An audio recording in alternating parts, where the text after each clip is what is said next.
beautiful woman. Just waiting until this connects.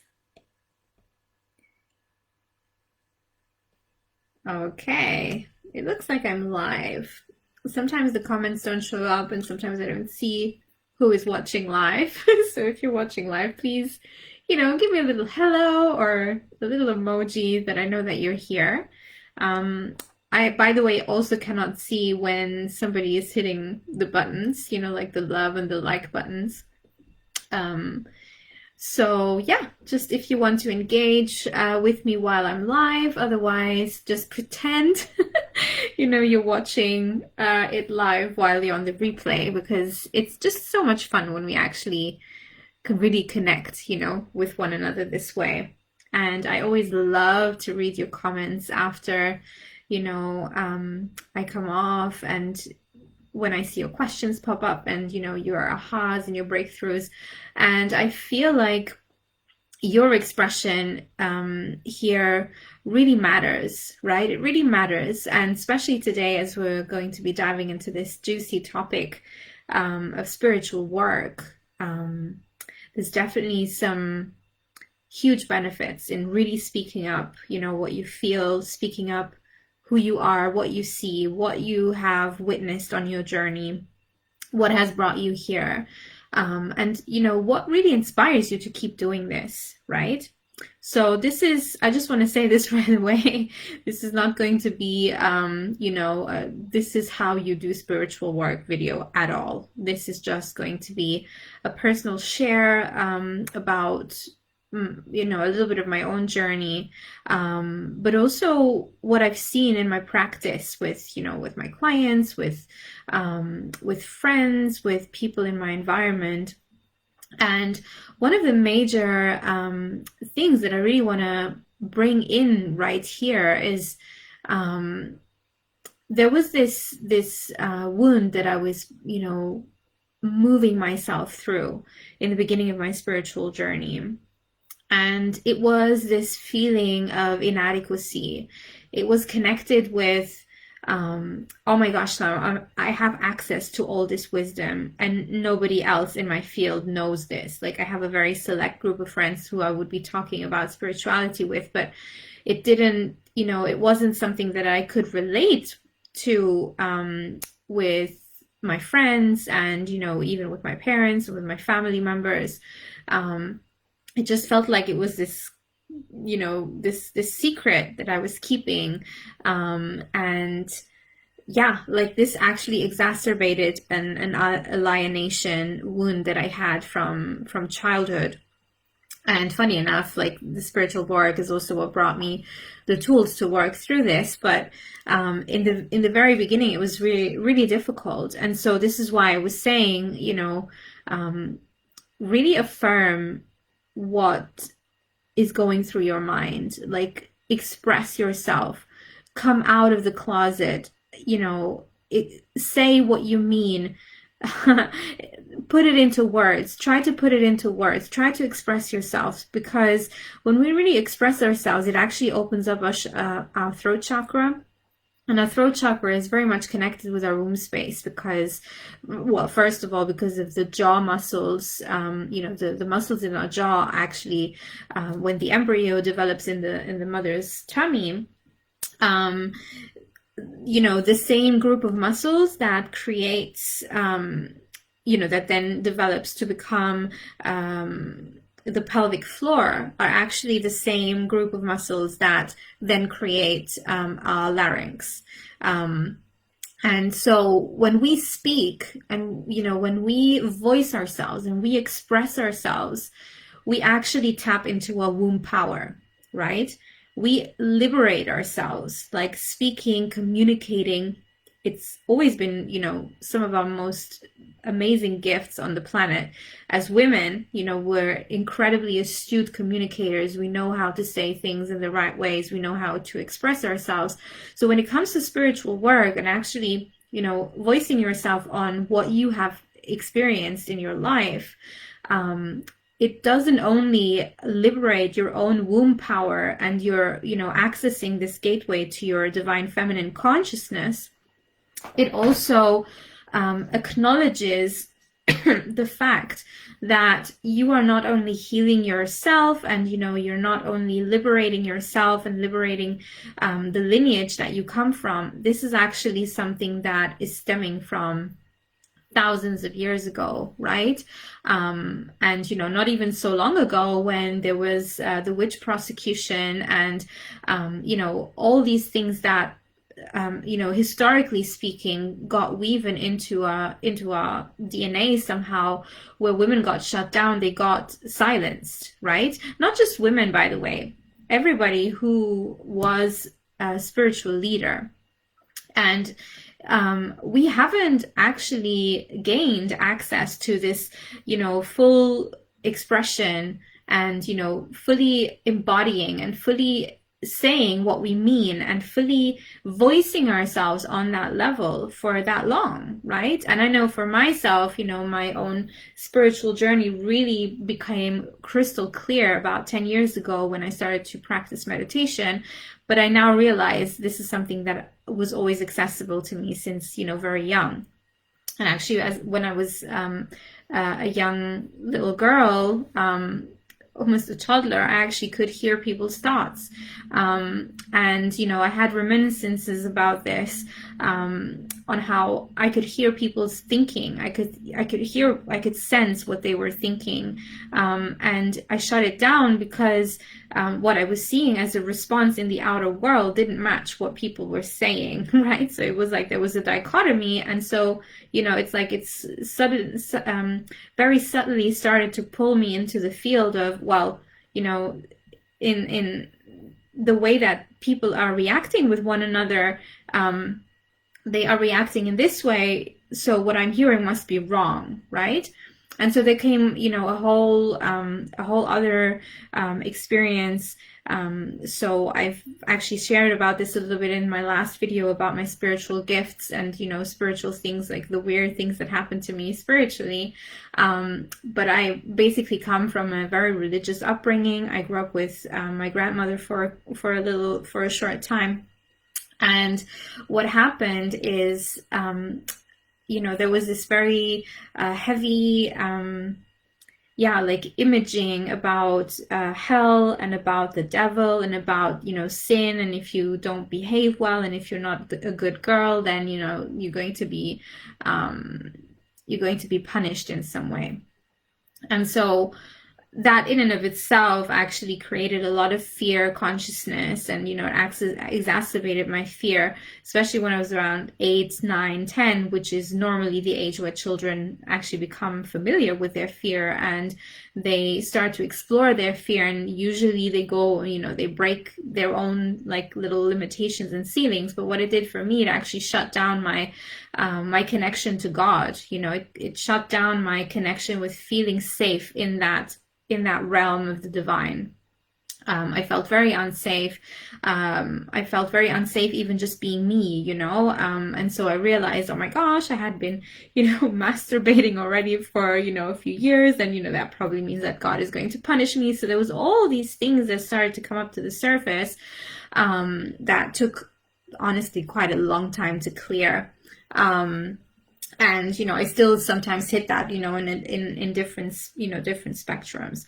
So I don't want to, digress too much. I really want to stay on track with, what is the purpose of spiritual work, really? Why is it that this is being brought into our field? And I know some of you here are not just using spirituality for yourselves and for your own, personal evolution and your own education. You're also working in this field. You're also using your spiritual gifts inside, your body of work. And so I really want to speak to both of those aspects. So I've already mentioned, the witch wound, and why, the silencing and, reducing and dimming our radiance is a huge topic when it comes to spiritual work. And very often it's just us coming out of the closet. That in and of itself is already a massively, healing and liberating piece on our journey, as it was for me.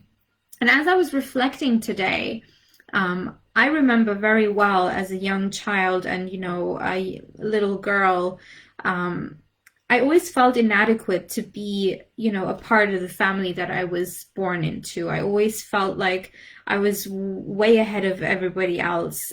So my parents actually didn't, they did their primary school education. They didn't have access to secondary school education. So there was a point in time when they actually couldn't support me, with a school education anymore. And, that basically made me feel left out in comparison to, my friends' parents who had, like secondary school degrees. They had studies behind them. And so it always felt like everybody else is being supported with their education and nobody can help me. I'm always alone. I'm always going to have to figure things out on my own because nobody else can help me. And this created a very interesting psychology as I was, moving through life, because it actually, made me become excessively masculine. I really was utilizing an excessive masculine energy because I inherently didn't feel safe, right? And I knew that there was this lack of support, from my elders and from my family and from the upbringing. So not only didn't I feel safe, in that aspect of education, I also didn't feel safe in terms of my own emotions and really, expressing my emotions. And then, when I was growing up, I was, an incredibly sensually active woman. Not that I was having a lot of sex at all, like not at all, but I was very in tune with my sensuality. But there was always this feeling of, oh my gosh, this is weird. Like, I'm super sensual and super, sexually activated, and there was still this kind of witch wound and this sinner wound inside of me that I couldn't, it kind of didn't click, right? And there was no attachments of support around me, especially not in the women, who was surrounding me when I was, in my girl years and in my teenage years. So it always felt like I'm a little bit of the odd one out, and not only am I the odd one out and I'm doing all these things that nobody else has done before me, I also am not safe. So I created this, very, very intricate psychological, I always want to call it a wall, because it really was a wall. It was a facade, that I was carrying, where I was, incredibly charming, incredibly, joyful. I was very magnetic, like I had always had, a lot of attention from boys and from men, even later on, and it still, is like this today. Like I'll be walking into a room and I will have everybody's attention. Like I don't want to brag about this because it just is the way it is, right? That there seems to be this very magnetic frequency that I emit. And it's interesting because it also is a trigger point, of actually dimming myself down, because it feels like I'm too much, right? And even if I'm not too much, I'm still going to be too much, right? Even if I dim down my essence, I'm still going to be way too much. And I'm really spinning on, around on this now in my evolution and understanding what this really means, right? When it really comes back to, a spiritual work, of course it's going to be too much. Like just look at where we live, look at, our upbringings, look at, your own personal journey, right? Like I know for a fact that, people when I was, brought up, there was no consciousness activating around me, right? People, the only parts where I feel that people were a bit more conscious were maybe about the environment. That was pretty much it. But being aware of your emotions, being aware of your body, being aware of this higher force that actually makes you feel safe, right? There was a fractured relationship with the divine, in all of my upbringing. So of course, when I then was in my 20s and I was excavating all these spiritual like wisdom pieces, and I was realizing, oh my gosh, like I've been carrying this for my whole life and I never knew how to deal with this, like this very high sensitivity and sensing whenever I would be too much in the room, I would immediately dim down my energy somehow, right? So that I could just be just enough so that I would get enough attention so that I could get by, but not overly too much that I would trigger people. So I became very astute at modulating my own energy and modulating my own emotions and even modulating my own thoughts so as to, not be the weakest, but also not to be the one who catches all of the attention. So I was always like modulating my energy, in between. And it was, let's, put it black on white, it was a protection mechanism. It was a huge protection mechanism because I didn't feel that I would be accepted in a different way, right? That I wouldn't be accepted to be who I really was. And there was a lot of shame that I was carrying, especially when, especially in maths, actually. Maths was one of my most difficult topics. And I didn't feel that, I could ask for help, because even if I wanted help and even if I asked for help, like my parents just couldn't afford it. So there was no point even in asking, right? So not only did I grow up with this lack of support system, and this will sound as if my parents were terrible. Like we, were pretty normal family. Of course, we would have fights. Like I wasn't in a physically abusive family as such. There was a little bit of emotional abuse for sure, but it was quite, I almost want to say it was quite subtle in terms of other things that, I have seen. And, some of my clients really come to me and they have had, even like physical and even sexual abuse, in their family upbringing. And so I wasn't on that spectrum, but I still was on that spectrum where it didn't feel safe to be me. And so if, I can only imagine what it must be when it then comes to, women who discover their spiritual gifts and they discover the power they actually have, right? When they've had, upbringings that were even, more difficult, right? And so this fractured relationship with the masculine really begins at the core level. It begins at the core level where we do not feel safe to be ourselves in front of God. Right? And so it feels like we have this shame, we have this inadequacy, and even if we ask for help, there's this powerlessness because nobody can come help us anyway. So there's, what's the point in even asking? What's the point in even going there? What's the point in even requesting it? Because it's not going to be fulfilled, right? And that in and of itself really, became so obvious when it then came to, really finding my roots when I became an adult. It's like I was walking around without roots, I didn't know what to plug into.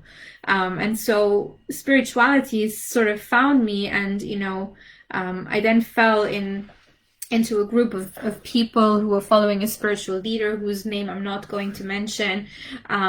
But, like this exacerbated energy of not feeling safe in being who I really am then transcended, and actually it became a depression. And actually with the type of spiritual work that I was following, I believe now in hindsight that actually I was only exacerbating that depression. But for sure, my soul probably chose it that way so that I would awaken just in time and I would just leave that circle of people and I would, tread my own path.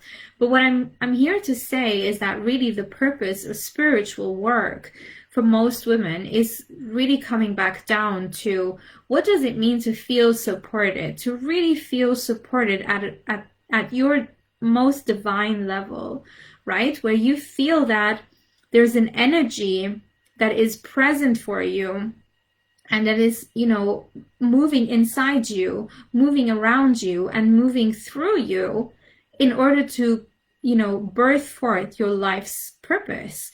And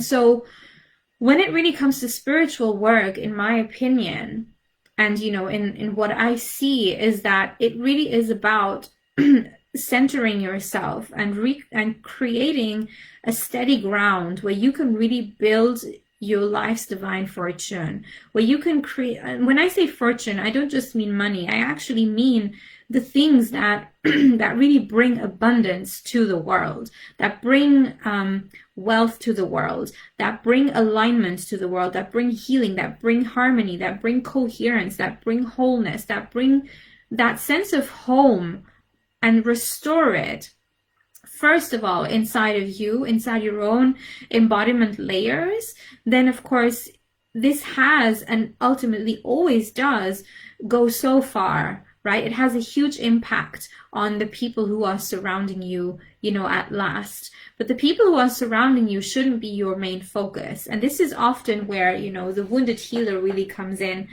because we move from the wound, the witch wound, to the wounded healer, where we're trying to save everybody else because we've awakened, we've seen the harm, we've seen the hurt, we've seen the pain, we've seen the suffering, we've seen all the ways that, this fracture occurred on this divine connection space. And so we're trying to run and go save all our sisters. We're trying to run and save all our brothers and all the people, all the children, all the women, all the men, all the humans, all the light beings on the planet in order to save them from harm. And this is like usually the last residue of the witch wound, right? Because it really is entangled with this codependency where, we're still operating on that level of codependency, where we're actually seeing that there is an issue. We see that there is a threat, that there is a fracture, that there is a problem, there is, pain or whatever it is that needs to be resolved. And, and because we've helped ourselves, so we've removed ourselves out of this victim role, right? Where we have the sense that things are happening to us and things are, coming at us and coming against us. And we've, unraveled it, and we've, explored it in such depths that we see through the illusion that there is no victimhood here, that we're actually simply reclaiming that lost energy, right? And when we've done a lot of healing ourselves, rescuing our inner child over and over, when we've done a lot of mindset, belief system reprogramming, and even gone through certifications on learning how to use these energetic tools, the very first thing we often do is we're trying to go rescue everybody else, right? And this is a learning curve. It's not that there's something wrong with you. It's simply a learning curve, because you've been, in that, victim almost dynamic so much, because things were happening to you and you had to figure it out. And very often you had to figure it out on your own, right? That you then, in order not to become the perpetrator and the bad person, you then switched into the role of the helper, and that's becoming your purpose, right? And okay, the reason really why I use the word purpose is because I actually want to dismantle it. Your spiritual work there is no purpose to your spiritual work that needs to be entangled with other people in the beginning stages. And it is a trap when we go there, right? And this is, why it's so interesting. Well, I don't want to go there now. I will swing back around to that thought. I just want to, keep the train of thought. But, when we really use spiritual work and purpose together in order to rescue other people, we're still playing out the witch wound. We're still playing out the codependency triangle, where we think that, in some way we have more wisdom than the other person. And so we are responsible, and we are, the ones who have to, dip our energy down in order to lift the others up. And I want to bash this here, because when we're coming at spiritual work and we're coming at healing work and at all these different modalities with this sense that we have to do it so that we can rescue someone else, we're actually entangling ourselves into this witch wound, right? And we actually amplify this psychology that there is something wrong with the world, and that there's something wrong with, basically we feed the duality perspective. We feed the duality perspective of light and dark. And of course, this is not to say that there's not, that you should never help another person. Like, you will help another person by the virtue of, really focusing and honing in on yourself and what your divine connection is. Like, that's the way I really see it. And so, of course, we will go through this portal. This is an initiation portal. The first initiation portal very often is to actually come to this wisdom, to have access to the wisdom. And, from there we go into the initiation portal of expressing ourselves, of actually allowing it to be expressed out of us. This is how we actually, heal and integrate the consciousness of this witch wound, that we bring ourselves back to safety, right? Like all the things that have been programmed into our DNA and that are still, all the memories that are still active, on this karmic level, where, women have been persecuted, and, whenever, maybe you've had past lives, even as women, as witches and medicine women or shamans or, medicine men or magicians or alchemists, like all these, professions, I will call them professions and jobs, that we're actually very tightly linked with the light. There's a whole programming that goes with it. And so when we access, that portal of initiation, really what occurs is we lift that consciousness, higher up, right? And so it, like, spiritual work really works, I see, more as a wave in the ocean. Like, you have the dip and then you have the highs, right? And so you're just continuously going through various phases of storm so that you can see a new perspective every single time, right? And as you're rising above, and you're gaining consciousness and awareness around what actually occurred to you, you gain more momentum. And so so coming back to the word purpose, like, the reason why I also chose this is because I know that a lot of us here are actually very, we're positively triggered by these masculine words, like the goal, the result, the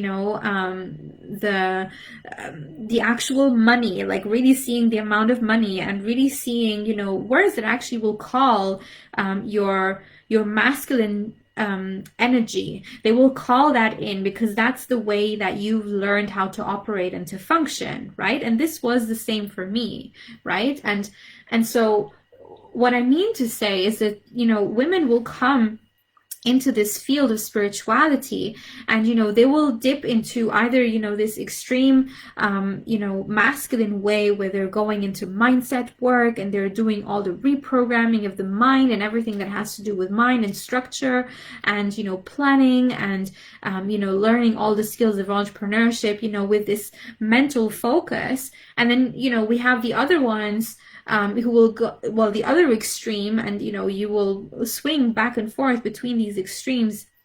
So the feminine energy extreme will be that you will be going fully and deeply into embodiment, all about pleasure, all about women's circles, all about sisterhood, all about creating community, all about, healing one another and doing exchange sessions. And, and every time we do this back and forth, swinging in this pendulum, very often is the more extreme we go, the more we're actually operating in this wounded in a wounded dynamic, right? Because it's either we feel that we're not worthy enough and we're not valid enough and we're not seen and loved enough, so we will go seek more community, or we feel that we're actually not safe and that we have to learn more and more and more. And we go into this hamster wheel hijack, right? Where you keep constantly running, but actually always running on the spot, and you're draining your life force.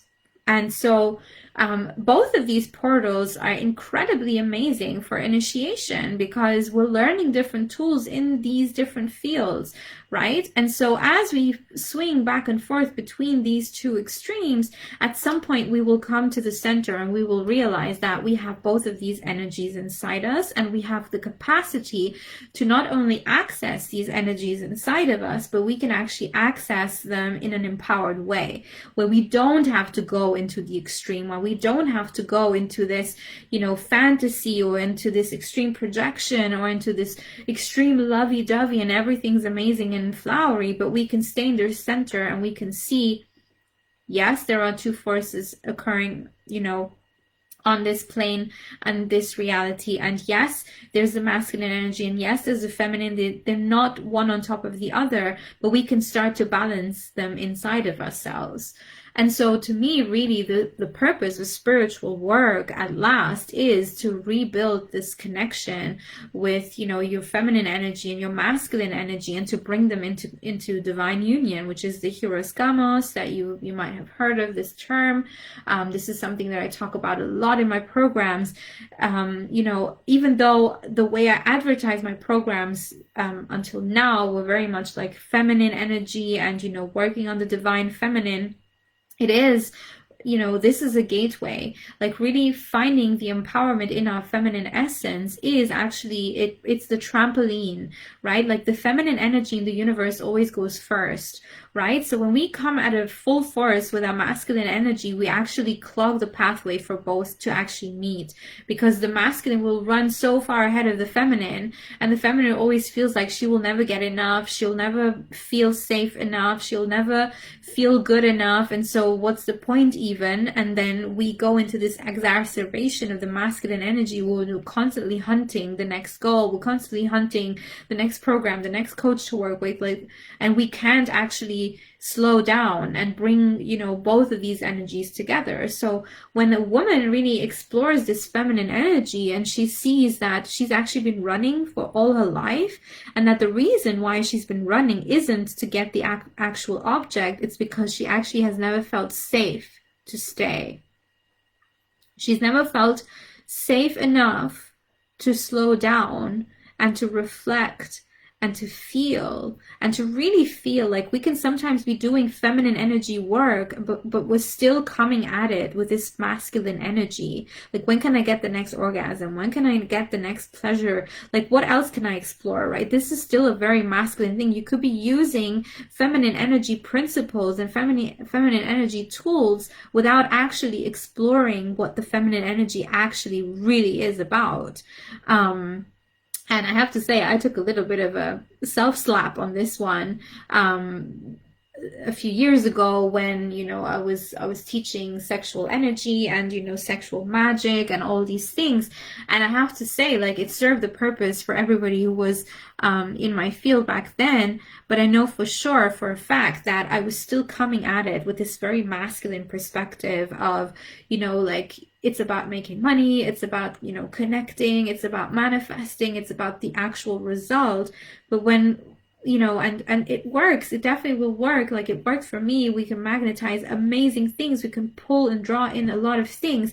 But when we have no container to hold it with poise and power, that manifestation will just fizzle out into the universe again. Like, that's, the way that I've been seeing it and noticing. And it's only when I really worked at my feminine energy of slowing down and letting things come the way they have to come, and really working at not working, like really becoming mindful about all the things that were exacerbating my nervous system to go into this survival instinct reflections and survival instinct reactions, where I still felt that I would never be held by God if I don't do all these spiritual tools. If I don't do it in this specific way, then things will never happen for me. There's still a huge disconnection with the divine here. Right? And it requires mastery. This is something that, we might take years, and I'm still practicing this, and I will be practicing this for the rest of my life, right? It's always about coming back to the center, realizing why we're here, realizing all, the blueprints and the memories and the things that have been programmed into us that make us run, right? That usually is what triggers this wounded masculine, right? Of like constantly hustling and constantly doing more and, constantly like creating more programs and selling more stuff. And, as entrepreneurs, like we can really go into this, and there's so many people making a lot of money on this. Like I swear to you, like the wounded masculine wound sells.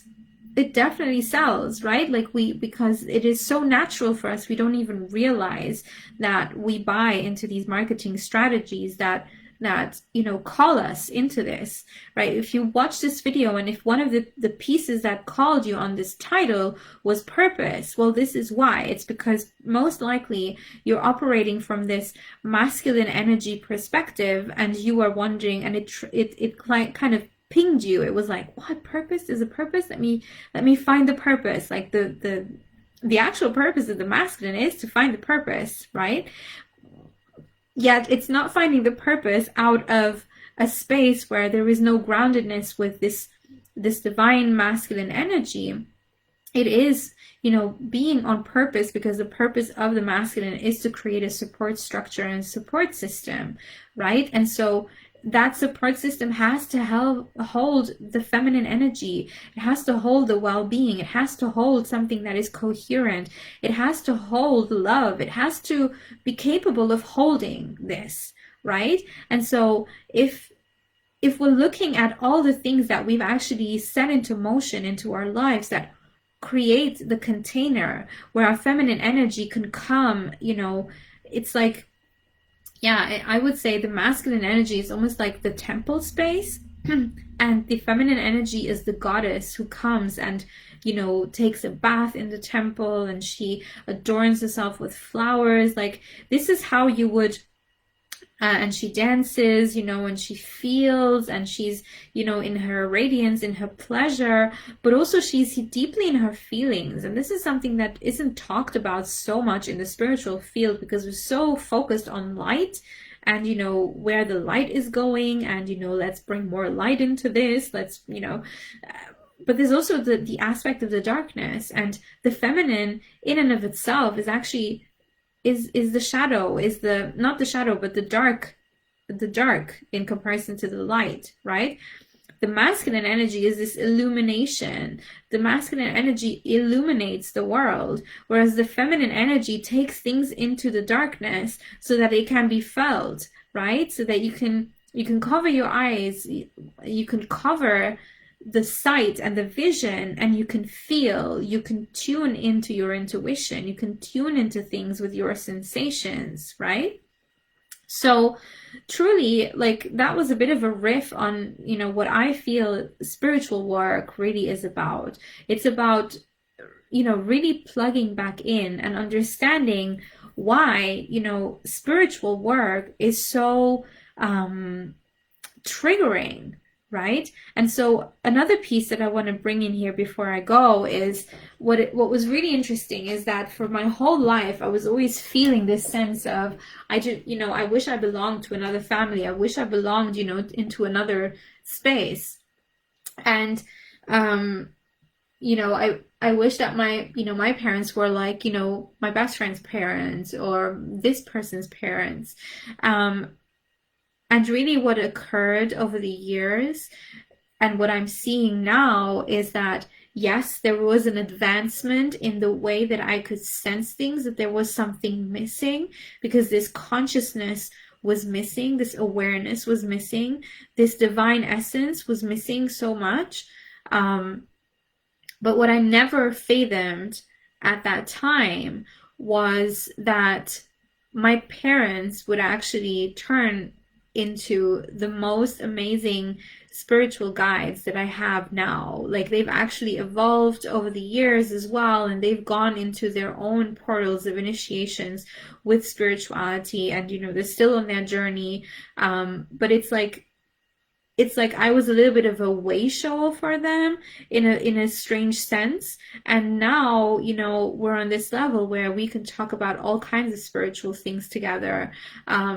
Like, my mother does pendulum sessions, like she reads the cards for me sometimes. If I have a question about my energy, like, we create altars together. We meditate together. We do, ritual space where we clear, the karmic field of our ancestor lineage. I mean, there's so many things that suddenly have shown up in our reality that I would have never fathomed would be occurring back then. And this really goes to say that it's almost like my soul as a young girl was already feeling this deep longing of finding that space called home inside my own home. And I never thought that this would ever happen, ever. Like I would have never thought this. And I bet that those people that back then I thought I wish I had their parents, like, you know, I would never trade my parents for anyone in this life ever. Like when I'm seeing it in hindsight now, and I'm not sure if I would have been happy with those parents at last, actually, because I don't know if those people would, have become, in this would have developed in these conscious beings as, my parents have. And, there's no place I'd rather be. And so truly, like, spiritual work can really bring things into our perspective that we never thought would occur. And I truly believe that me working on the different the different things that I've learned, to go through the different initiations that I've gone through, and hiring mentors and going to those classes and taking all these workshops, and going through all these yoga lessons and doing cleanses and meditation retreats and all kinds of initiation portals and trainings. It's almost like I was practicing my own gifts without having anybody else place a filter on them. Right? And now that I'm seeing, my parents going through their own little evolution, it's like they will come and seek, my opinions, whatever I think. I've been paying my mother so many courses this year. Like, I've just literally been capable of holding the frequency of wealth inside of my own, inside of my own bank account. But also what it is doing now is that this wealth is really the fortune of our world. Meaning, it doesn't only serve my own ascension, it actually serves all of the beautiful beings who surround me, their ascension as well, right? I'm actually capable of, paying for my mother's courses. I can, buy them gifts that are connected with spirituality as well. And it's like there's this beautiful symbiosis and this harmony that has settled into our family. And I truly believe that there are so many of you here in this group who may feel like, oh my gosh, I was born into the wrong family, I was born into the wrong environment, I married the wrong partner, I was hanging out with the wrong people, with the wrong friends. And honestly, I just want you to take a break here and to take a deep inhale and exhale, and to remind yourself that the purpose of your spiritual work isn't to rescue anyone around you. The purpose of spiritual work is for you to calibrate with your own divine essence. And by doing so, it will naturally overflow in abundance over those who will be, who are meant to receive your gifts, right? And so, really, I want you to reflect on this. Like, where is it that you're entertaining relationships where, you're allowing these sabotage mechanisms of your mind and these sabotage programs of your mind to tell you that, you were doomed somehow, or that you were born into the wrong place at the wrong time, that you were, going together with the wrong people at the wrong time, because this might still be a residue of the witch wound where, you may have had some regrets, some deep regrets that you were going through by sharing your spiritual gifts, by sharing who you really were actually, right? And how that is still reflecting in your relationships. Because I can tell you for sure that if you feel like the people surrounding you are not the right ones, then that is a distraction from your life's highest purpose. It actually really is, because when we focus on the outer world so much that we lose sense and lose track of where we are, right? And it could be with clients as well. Like I know in the very beginning of my spiritual journey, this was like over 7 or 8 years ago, I would sometimes, have like people who would come to me for Reiki sessions, and, always felt like, oh my gosh, like, their energy is so heavy. I don't know how to hold this. Like, no, they weren't the right, they weren't, it's not that they weren't the right people that I needed to work with. It's that I was simply practicing my tools. It's in the fire that the sword is sharpened and is made. You cannot practice how strong you are if there's nothing that you have, resistance with. Like, resistance isn't bad as such. Resistance simply is where you are stretching your full capacity of holding more of your spiritual gifts. That's simply it. You're being stretched to the capacity of how much more love can you allow? How much more love can you hold? How much more goodness can you let in, right? And where is that ceiling, that invisible ceiling that actually doesn't exist, of course, but you're feeling it. There might be a ceiling with money that you're feeling very clearly. There might be a ceiling with how many clients you can hold in your space, with how long you can keep your relationship balanced and healthy until you have another fight, how long you can keep going with your kids until you feel like you're freaking out. And with a friend, for example, like your relationships and the resistance that your relationships create in your life, truly, it's not the resistance, is you're meant to stretch the bands. That's it. You're meant to stretch the bands on love, on acceptance, on compassion, on holding yourself through the trigger zone and knowing that you're going to be okay when you come out on the other side. And there's no such thing as, bad, like resistance being bad, or triggers being bad, or things that are, looking bad, being bad. Not at all. It's just a field of practice. You're practicing on how to hold more and more and more of this divine essence inside you. And so you might be, exploring that on that extreme spectrum of the masculine, on the extreme spectrum of the feminine. Regardless of where you are positioned, all of it serves your very unique coding and your very unique calibration of your soul purpose. And so when you can lean back into the trust and wisdom and knowing that this is there for you, and that you're simply being called to ascend, because let's remember here, like, we're going through a huge awakening wave on the planet at the moment. We are going to be stretched. Like, I was, and this is something that, is running parallel, but the wisdom that was coming through me the other day when I was channeling, this light being of ancient Lemuria that I connect with, she's one of my spirit guides.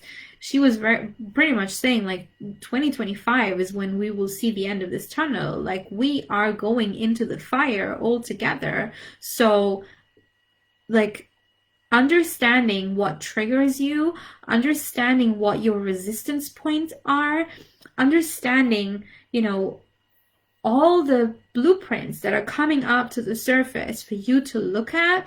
This is your soul's work. It is part of your soul's work. We're going to be the ones, holding space for those who will need to come. But the purpose is not to hold space for the others. The purpose is you calibrate with you. You calibrate with your soul's highest ascension. You work on your own family lineage, on your own karmic bonds, and your own programming, on your own ways of, playing off this witch wound and the codependency dynamic, understanding it with the ins and outs and the grits and all of it in the deepest details.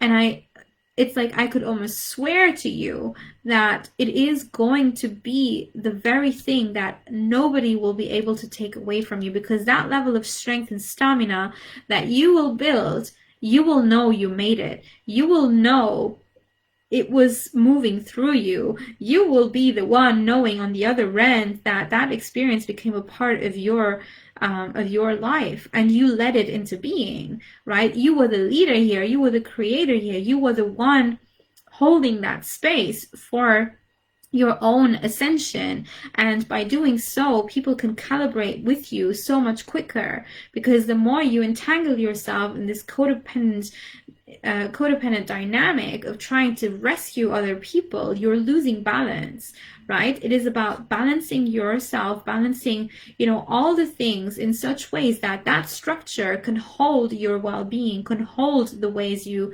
make space for love, can hold all the pieces that need to come and resonate through you so that you can build your life's masterpiece. Like, we're building a life's masterpieces, and we're building them together with everyone surrounding us. Like, if you have a loved one in your field right now, family, regardless, like, these people came to meet you for a very specific, unique purpose. And most likely that purpose is to, edge your sword in such a way that it sharpens, right? So that you'll have these tools available to you.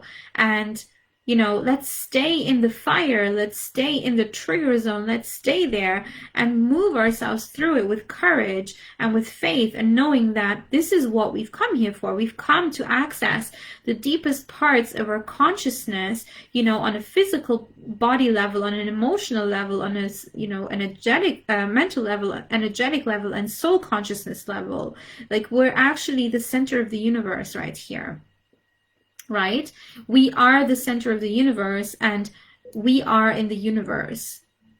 We are everywhere in the universe. Every single particle is reflecting that coherence. And the quicker we learn tools on how to move ourselves back to coherence and wholeness and integration, the better, because we will be able to walk through a minefield, and it's like you'll be this unstoppable warrior goddess going into the fire, and like,